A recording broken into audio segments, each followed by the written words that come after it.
नमस्ते सबैजनालाई। आज चाहिँ म अलग्गै खालको भिडियो बनाउन जान्दैछु है, हेर्नुस् ल। यो चाहिँ हो साउदी अरबियामा मेरो सानो भाइ हुन्छ साउदी अरबियामा।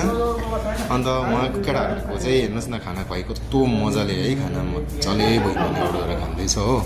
हुनु त परदेशीको पीडा आफ्नो जग्गामा आफ्नै ठाउँमा हो र, तर पनि हेर्नुहोस् त इन्जोय, आफ्नो दुःखलाई हाँसी हाँसी कति मजाले हेर्नुहोस् न, इन्जोय गर्दैछ, कति मजाले खाना खाँदैछ होइन। यस्तो लाग्यो तपाईँहरूलाई है। यो चाहिँ मलाई पनि छक्क परे मज पनि हो।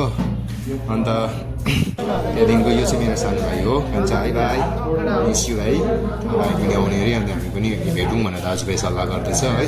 विदेशको खाना खाने स्टाइल कस्तो लाग्यो तपाईँहरूलाई? अब यो चाहिँ फेरि अर्ग्यानिक खाना खाने स्टाइल हो, हेर्नुहोस् त। यो चाहिँ एकदम प्योर अर्ग्यानिक होइन, हाम्रो नेपाली खाना खाएको स्टाइल हो। टक्कै तोङ्बा होइन, प्लेटमा खाना, अन्त बटुकीमा मासु, कस्तो लाग्यो मजाले हेर्नुहोस् न। यो पनि मजा आयो मलाई, दुइटै चिजमा। ओके, थ्याङ्क यू गाइज, तपाईँहरूले भिडियो पुरा हेरिदिनु भयो। त्यसमा चाहिँ तपाईँहरूलाई जुन चाहिँ गाउँको तरिकाले खाना खाएको मन पऱ्यो कि तपाईँहरूलाई विदेशमा बसेर होइन हाम्रो भाइहरूले खाना खाएको स्टाइल मन पऱ्यो है, तपाईँहरू कमेन्ट सेक्सनमा गएर कमेन्ट गर्नु नभुलिदिनु होला प्लिज। अनि भिडियो मन पऱ्यो भने चाहिँ लाइक एन्ड सब्सक्राइब पनि गरिदिनु होला है। Thank you.